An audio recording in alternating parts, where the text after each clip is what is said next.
മണിക്ക് കൊല്ലത്തുനിന്ന് ട്രെയിനും കയറി ഞങ്ങളുടെ കൂട്ടുകാരിയുടെ കല്യാണം കൂടാൻ വേണ്ടിയിട്ട് കുത്താമ്പള്ളിയിലോട്ട് പോവാണ്. അവിടെ ചെന്ന് നല്ലൊരു സദ്യയും കഴിച്ച് അവിടെ എല്ലാം കറങ്ങി കിടന്ന് ഡെക്കറേഷൻ വർക്കൊക്കെ കണ്ട് അതിന് ചുറ്റും കുറേ വയലും കാര്യങ്ങളൊക്കെ ഉള്ളതുകൊണ്ട് നമുക്ക് എൻജോയ് ചെയ്യാൻ പറ്റിയൊരു സ്ഥലമായിരുന്നു.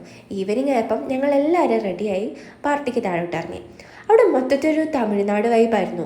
ഞങ്ങളുടെ ഈ പറയുന്ന കൂട്ടുകാരി ഒരു ഹാഫ് മലയാളി ഹാഫ് കർണാടകയാണ്. പിന്നെ ആ ഒരു ഏരിയ ഒരു തമിഴ്നാട് ടച്ച് ഉള്ളതുകൊണ്ട് എല്ലാം ആ ഒരു വൈബായിരുന്നു. അത് കഴിഞ്ഞ് ഞങ്ങൾ ആ നെയ്ത്തും കാര്യങ്ങളൊക്കെ കാണാനിറങ്ങി. ഈ കൂത്താമ്പള്ളി എന്ന് പറയുന്ന പലർക്കും അറിയാവുന്ന പോലെ നെയ്ത്തിന് ഭയങ്കര പ്രശസ്തമായിട്ടുള്ളൊരു സ്ഥലമാണ്. അവിടെ പോയി കാര്യങ്ങളൊക്കെ കണ്ടിട്ട് ഞങ്ങൾ വൈകിട്ട് ഫംഗ്ഷന് വേണ്ടിയിട്ട് റെഡി ആയിട്ടിരുന്നു. അപ്പോൾ ഇവിടുത്തെ കൾച്ചർ എന്ന് പറയുമ്പം നമ്മുടെ സാധാ വെഡ്ഡിങ്, നമ്മളെ സാധാ കേരള വെഡ്ഡിങ്ങിനും കുറേ ഡിഫറെൻ്റ് ആയിട്ടുള്ള കൾച്ചറാണ്. അതിലൊന്നാണ് നമ്മളുടെ വരനെ കൂട്ടാനായിട്ട് എല്ലാവരും കൂടെ കോവിലിൽ പോകുന്ന ഒരു ചടങ്ങ്. അങ്ങനെ എല്ലാവരും കോവിലിലോട്ട് പോയിട്ട് വരനുമായിട്ട് വരുന്ന ഒരു സീനാണ് നമ്മളിപ്പോൾ കണ്ടുകൊണ്ടിരിക്കുന്നത്. ഇതെല്ലാം കഴിഞ്ഞ് വരൻ ഓഡിറ്റോറിയത്തിൽ കയറിയതിന് ശേഷം മാത്രം സ്റ്റേജ് വെച്ചിട്ടേ വധുവരനെ കാണുള്ളൂ. അത് കഴിഞ്ഞായിരിക്കും ബാക്കി ചടങ്ങുകളൊക്കെ നടക്കുന്നത്.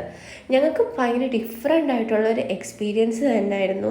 നമ്മൾ ഒത്തിരി എൻജോയ് ചെയ്തിട്ടുണ്ടായിരുന്നു.